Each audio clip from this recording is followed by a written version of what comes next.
안녕하세요. 여러분께서 보내주신 그 피지컬 AI 관련 자료들, 정말 잘 받았습니다. 양이 꽤 많더라고요. 특히 이걸 주식 투자 관점에서 많이들 보고 계시다는 게 되게 흥미로웠어요. 그래서 오늘은 저희가 이 자료들 쭉 한번 훑어보고 그 핵심만 딱 뽑아서 정리해 드리려고 합니다. 피지컬 AI? 이게 대체 뭐냐? 또 어떻게 움직이는 거냐? 그리고 어떤 기업들을 좀 봐야 되나? 투자 관점에서는 뭘 체크해야 할지. 맞다. 로봇 배터리 얘기도 있었죠. 네, 그것까지. AI 잘 모르시는 분들도 쉽게 이해하실 수 있게 한번 풀어가 볼게요. 자, 바로 시작하죠.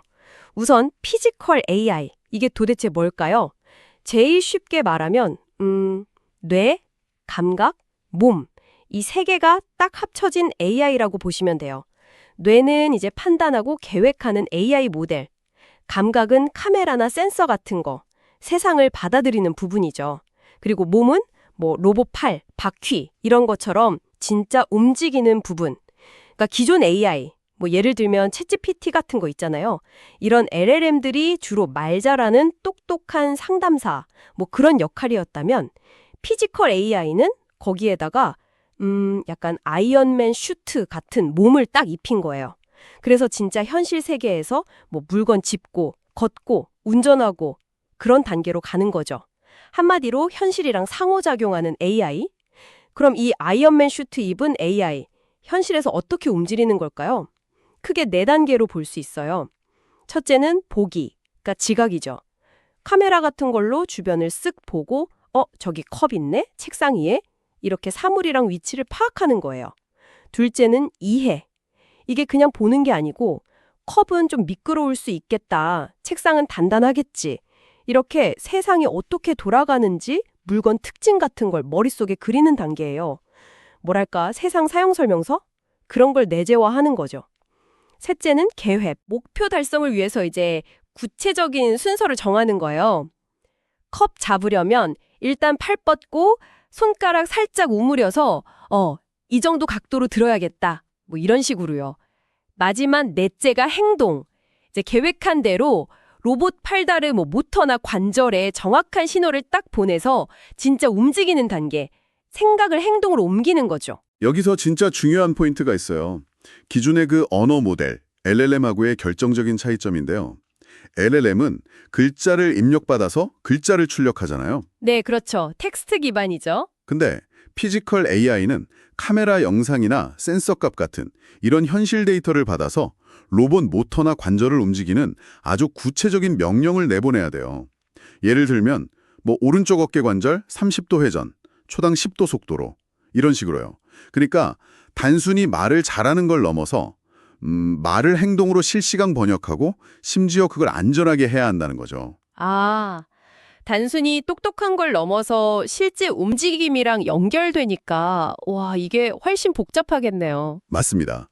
그래서 이게 실패했을 때의 대가, 그러니까 리스크가 차원이 달라요. LLM이 실수하면 그냥 뭐 잘못된 정보 주거나 엉뚱한 대답하는 정도잖아요. 네, 좀 창피한 정도. 그렇죠. 근데 피지컬 AI가 실수하면 로봇이 넘어지거나 물건을 부수거나 최악의 경우에는 사람하고 부딪혀서 다치게 할 수도 있거든요. 네, 이게 물리적인 사고로 이어질 수 있다는 거죠. 당연히 학습 데이터도 뭐 인터넷 글 이런 게 아니라 로봇이 진짜 움직이는 영상 아니면 가상환경 시뮬레이션 데이터 또 로봇 시점에서 보는 영상 있잖아요. 에고센트릭 비디오. 이런 훨씬 복잡한 현실 데이터를 써야 하고요. 그래서 언어만 잘해서는 안 되고 보고 이해해서 행동까지 다 연결하는 능력이 필수적이군요. 정확합니다. 그래서 피지컬 AI 모델은 시각, 언어, 행동 이걸 통합적으로 처리하는 VLA, Vision Language Action 모델로 발전하고 있어요. VRA. 네, 대표적인 게 이제 구글 딥마인드의 제미나이 로보틱스 같은 모델이죠. 그럼 이렇게 복잡한 로봇들은 도대체 어떻게 배우는 걸까요? 이것도 크게 보면 한 세 가지 방법이 있어요. 사람이 뭐 배울 때랑 좀 비슷해요. 뭐랄까, 따라하고, 연습하고, 응용하고 뭐 이런 건가요? 네, 비슷해요. 첫째는 시범 보고 따라하기. 그러니까 모방학습이죠. 사람이 직접 로봇을 조종하거나 시범을 보여주면 로봇이 그 움직임을 그냥 그대로 복제하도록 학습시키는 거예요. 가장 직관적이네요. 네, 시작은 빠른데 문제는 딱 배운 것만 잘하고 좀 새로운 상황에는 약하다는 단점이 있죠. 테슬라도 초기에는 이런 방식을 좀 썼었고요. 아, 테슬라도요? 네, 그래서 이제 두 번째 방법이 중요해지는데 바로 가상세계에서 연습하기, 시뮬레이션이죠. 현실에서 로봇 계속 움직이면서 가르치려면 시간도 돈도 많이 들고 또 위험할 수도 있잖아요. 그렇죠. 넘어지거나 부딪히는 거 가르치려면 아찔한데요. 맞아요. 그래서 실제랑 거의 똑같은 가상 환경, 즉 시뮬레이터 안에서 수천, 수만 번씩 반복 훈련을 시키는 거예요. 실패해도 안전하고 비용도 적게 들죠. 와, 가상세계라면 진짜 마음껏 실패해도 되겠네요. 네. 게다가 가상 환경에서는 뭐 물건 무게나 마찰력, 조명 같은 조건을 막 마음대로 바꿔가면서 다양한 상황 대처 능력을 키울 수 있어요. 엔비디아의 아이작심, 이런 도구가 이런 용도로 많이 쓰이고요. 이렇게 가상 환경에서 만든 데이터를 합성 데이터, 신터틱 데이터라고 부르는데 이게 부족한 실제 데이터를 보충하고 학습 효율을 높이는 데 아주 유용해요. 따라하고 가상에서 연습하고 마지막 단계는 뭐죠? 마지막은 똑똑한 기본둔에 활용하기, 바로 파운데이션 모델입니다. 요즘 AI 분야 대세잖아요. 아, 파운데이션 모델. 네. 언어, 시각, 행동 이걸 다 아우르는 아주 똑똑하고 범용적인 로봇 두뇌, 즉 파운데이션 모델을 먼저 딱 만들어요. 엔비디아의 GROT, 그루트나 딥마인드의 제미나이 로보틱스가 이런 모델들이죠. 이걸 기반으로 해서 이제 특정 로봇이나 작업에 맞게 살짝만 더 가르쳐서 파인튜닝 쓰는 방식이에요. 여기에 뭐 로봇 스스로 더 나은 행동 찾게 보상 주는 강화 학습이나 안전규칙 배우는 과정 같은 게 더해지고요. 와, 로봇 학습 방법도 정말 체계적이네요. 자, 그럼 이제 여러분이 가장 궁금해하실 부분, 이 피지컬 AI 전쟁터, 여기서 뛰고 있는 핵심 선수들 누구일까요? 먼저 가장 핫한 기업 중 하나죠. 테슬라부터 한번 볼까요? 테슬라는 뭐 워낙 유명하죠. 자동차는 바퀴 달린 로봇이다. 이 철학으로 오랫동안 자율주행, FSD 기술에 거의 올인해 왔잖아요. 네, FSD. 이 과정에서 쌓인 그 카메라 영상만으로 세상을 이해하고 판단하는, 즉 비전 중심 엔드투엔드 학습 노하우랑 또 방대한 실제 주행 데이터, 이게 핵심 자산이에요. 이걸 그대로 사람 형태 로봇 옵티머스에 적용하고 있는 거죠. 목표는 아주 명확해요.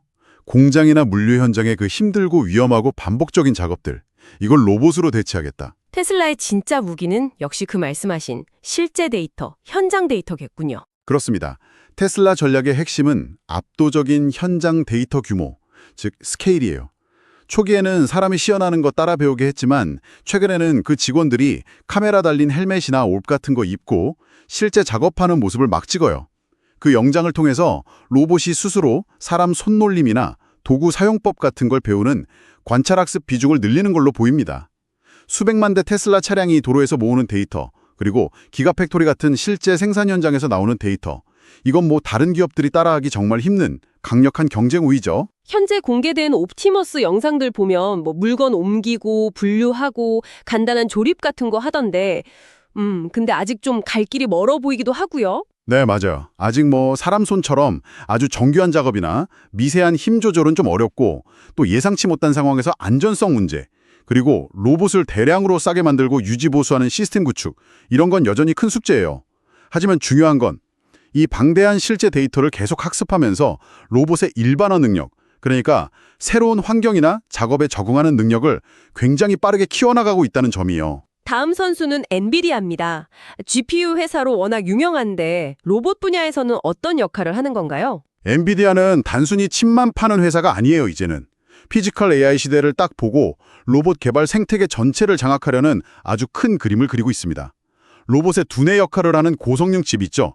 제슨토르, 그거부터 시작해서 로봇 운영체제 및 개발 도구인 아이작 플랫폼, 아이작, 또 가상 환경 시뮬레이션 도구 아이작심, 범용 로봇 AI 모델인 GRWT, 그루트, 그리고 로봇 자체에서 AI를 돌리는 엣지 컴퓨팅 기술까지. 와, 로봇계 윈도우나 iOS 같은 운영체제를 만들겠다는 그런 야심이네요. 정확히 보셨어요. 젠슨 황 CEO가 다음 물결은 피지컬 AI다 이렇게 딱 공언했듯이 GPU로 데이터 센터 시장 장악한 것처럼 이제 로봇 시장에서도 플랫폼 지배자가 되려는 전략인 거죠. 개발자들이 엔비디아 툴 안에서 더 쉽고 빠르고 안전하게 로봇 만들게 해서 자기들 생태계에 딱 락인시키려는 거예요. 쿠다가 그랬던 것처럼요. 아, 쿠다처럼. 네. 특히 아이작 플랫폼은 실제 로봇 없이도 가상으로 설계, 테스트, 심지어 학습 데이터 생성까지 가능하게 해서 개발 비용이랑 위험을 확 줄여줘요. 마지막 주자는 AI 연구의 최전선, 구글 딥마인드입니다. 여긴 또 어떤 강점이 있을까요? 딥마인드는 아까 말씀드린 VLA 모델, 그러니까 로봇의 지능 면에서 가장 앞서 있다는 평가를 받아요. 제미나이 로보틱스 모델 같은 경우는 단순히 시키는 일만 하는 게 아니에요. 복잡한 작업을 스스로 계획하고 필요하면 웹 검색으로 정보를 찾아요. 예를 들어, 이 동네 분리수거 규칙 뭐지? 이런 식으로요. 오, 검색까지 해서. 네, 그걸 계획에 반영하기도 하고요. 심지어 로봇 팔로 배운 기술을 사람 모양 로봇한테 전수하는 기술 전이 인바디먼트 트랜스퍼 능력까지 보여줬어요. 이건 진짜 중요한데 로봇 학습 데이터 부족 문제를 해결할 실마리가 될 수 있거든요. 아, 로봇끼리 기술을 옮기는 거군요. 신기하네요. 스스로 생각하고 배우는 능력, 즉 뇌가 가장 발달했다 이 말씀이시죠? 맞습니다. 스스로 판단하고 계획하는 에이전트 기능. 이게 딥마인드의 핵심 강점이죠. 그리고 클라우드 서버 안 거치고 로봇 자체에서 AI 모델이 돌아가게 가볍게 만드는 온디바이스 AI 기술에도 힘쓰고 있고요. 로봇 반응 속도나 보안에 유리하거든요. 최근에는 개발자들이 딥마인드 기술 쓸 수 있게 API나 SDK 같은 도구들도 공개하기 시작했어요. 자, 정리를 한번 해보면요. 엔비디아는 플랫폼과 생태계 장악력, 테슬라는 압도적인 실제 데이터와 수직 통합, 딥마인드는 최첨단 AI 두뇌 기술. 아, 이렇게 강점이 다 다르군요. 정말 흥미로운 경쟁 구도네요. 자, 그럼 이제 가장 중요한 질문이죠. 이 세 거인, 엔비디아, 테슬라, 그리고 딥마인드를 품고 있는 알파벳, 구글. 투자자로서 여러분은 어떤 점을 주목해야 할까요? 먼저 엔비디아부터 보죠. 투자 논리는 아주 명확합니다. 데이터 센터 AI 시장에서 성공했던 그 공식을 로봇이랑 엣지 컴퓨팅 시장으로 그대로 확장하겠다 이거예요. 단순히 칩만 파는 게 아니라 아이작 플랫폼이라는 개발 환경이랑 지아로트 같은 AI 모델까지 묶어서 강력한 생태계를 만들고 있죠. 이게 강력한 해자거든요. 네, 해장. 투자자 관점에서는 그래서 제슨토르 칩이 실제로 얼마나 팔리는지, 아이작 플랫폼 쓰는 파트너가 얼마나 늘어나는지, 그래서 진짜 로봇 관련 매출이 잡히는지 이걸 봐야 합니다. 물론 빅테크나 오픈소스 진영하고 경쟁하는 거, 칩 가격, 산업 경기 변동 이런 건 리스크 요인이고요. 테슬라는요? FSD랑 옵티머스, 이 시너지가 핵심이겠네요. 맞습니다. FSD 개발에서 얻은 그 비전 중심 AI 기술이랑 실제 공장 데이터, 이걸 활용해서 옵티머스를 고도화하고 이걸 테슬라 공장 자동화에 직접 투입해서 생산성을 높인다. 이 스토리가 핵심이에요. 실제 환경 데이터 규모랑 수직 통합 구조가 강점이죠. 주목할 점은 옵티머스가 실제 공장에서 얼마나 유용하게 쓰이는지, 로봇 가격이랑 내구성은 로드맵대로 가는지, 안전 문제는 없는지 이런 것들입니다. 다만 아까 말했듯이 사람 손처럼 정교한 작업의 어려움, 로봇의 안전성, 신뢰성 확보, 높은 생산 비용, 이건 여전히 리스크로 남아있어요. 마지막으로 딥마인드, 즉 알파벳 GOGL은 어떻습니까? 딥마인드의 강점은 역시 AI 기술력 그 자체죠. 복잡한 추론 능력, 계획 수립 능력, 외부 도구 활용 능력, 이런 걸 로봇에 접목하는 거예요. 기술 전이 가능성도 보여줬고요. 멀티모달 능력, 에이전트 기술, 온디바이스 AI 노하우, 이게 경쟁력입니다. 투자자는 딥마인드가 어떤 로봇 회사들이랑 손잡는지, 개발자 도구 공개 후에 생태계가 커지는지, 그리고 실제 상업적으로 성공하는지, 물류나 가정 쪽에서 이걸 지켜봐야 해요. 안전이나 윤리 문제, 아니면 구글 내부의 사업 우선순위가 바뀔 가능성, 이런 건 리스크 요인이 될 수 있고요. 명쾌하네요.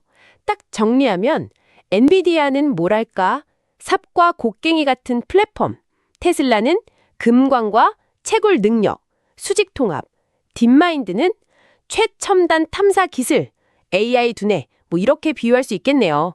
여기에 베팅하는 셈이군요. 네, 그렇게 비유할 수도 있겠네요.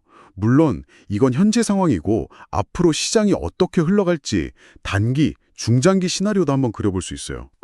그것도 흥미로운데요. 어떻게 예상하시나요? 단기적으로 한 1, 2년 안에는 투자 효과가 좀 빨리 나타나는 분야.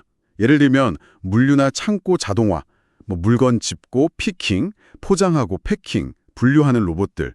아니면 공장 안에서 스스로 움직이는 자율이동 로봇, AMR, 협동 로봇 이런 분야가 먼저 성장할 가능성이 높아요. 이미 이 시장에서 돈을 벌고 있는 심보틱이나 ABB, 환학, 코그넥스 같은 기업들을 좀 눈여겨볼 만하죠. 아, 이미 수익을 내고 있는 기업들. 그렇죠. 중기적으로 한 2년에서 4년 정도 보면 휴머노이드 로봇이 시범 단계를 넘어서 제한적으로나마 실제 현장에 투입되기 시작할 거예요. 이때쯤이면 엔비디아의 그 제슨 토르 칩 매출이 좀 가시화되고 지하로즈나 제미나이 로보틱스 기반으로 만든 파트너사 로봇들이 데모를 많이 보여줄 수 있겠죠. 휴머노이드가 현장에 투입되는 시기군요. 네. 그리고 장기적으로 5년 이상 보면 로봇이 이제 가정이나 헬스케어 분야로 들어올 수도 있습니다. 이게 기술적으로나 사회적으로 허들이 높긴 한데 만약 해결된다면 정말 어마어마한 시장이 열리는 거죠. 이때는 테슬라나 딥마인드의 범용 로봇 기술, 그리고 어쩌면 애플이나 메타 같은 기업의 사용자 인터페이스 UI 기술이 중요해질 수도 있어요. 와, 시간대별 시나리오까지 들으니까 그림이 더 잘 그려지는 것 같습니다. 아, 그리고 아까 초반에 이야기했던 청취자 질문, 로봇 시대가 오면 전기차 때처럼 배터리 산업에도 뭔가 큰 변화, 붐이 올지 궁금해하셨거든요. 이 부분은 어떻게 보세요? 네, 아주 중요한 질문이고 충분히 가능성 있는 이야기입니다. 로봇도 결국은 전기로 움직이는 거잖아요. 그렇죠. 배터리가 필수죠. 네, 움직임은 전자기기니까요.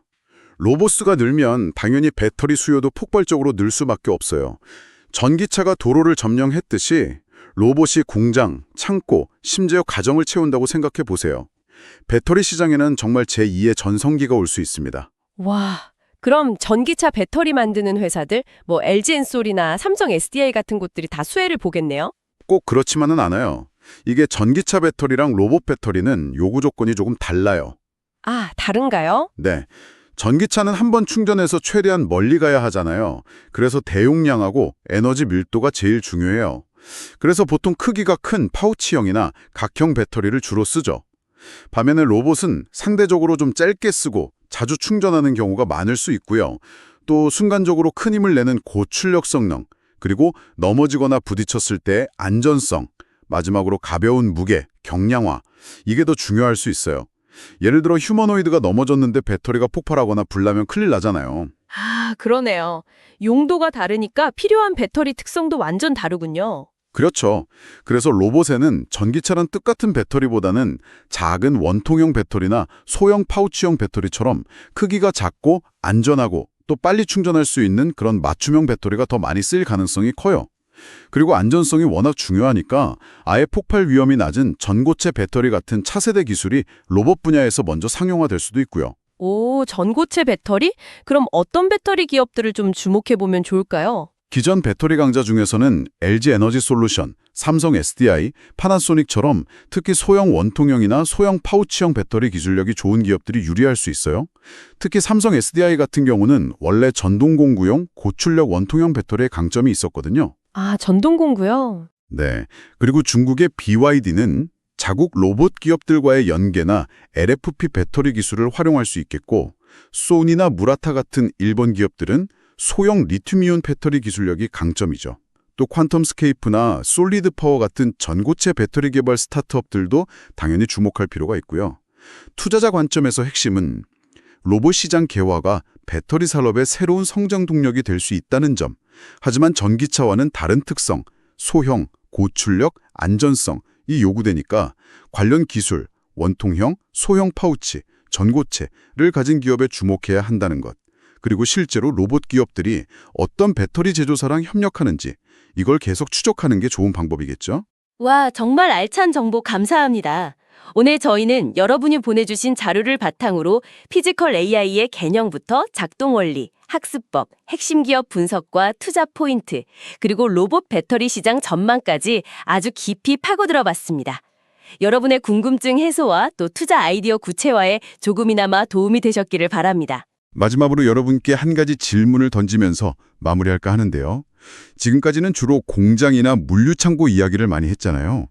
근데 만약에 이 로봇들이 우리 집 안으로 들어와서 우리랑 같이 생활하게 된다면 어떨까요? 로봇이 우리와 상호작용하면서 실시간으로 수집하게 될 그 방대한 데이터, 우리가 뭘 하고 어떻게 말하고 어떤 환경에 사는지에 대한 이 데이터는 과연 어떤 새로운 가치를 만들고 또 어떤 새로운 비즈니스로 이어질 수 있을까요? 그리고 동시에 우리는 이 데이터의 프라이버시나 활용에 대해서 어떤 윤리적인 고민을 해야 할까요?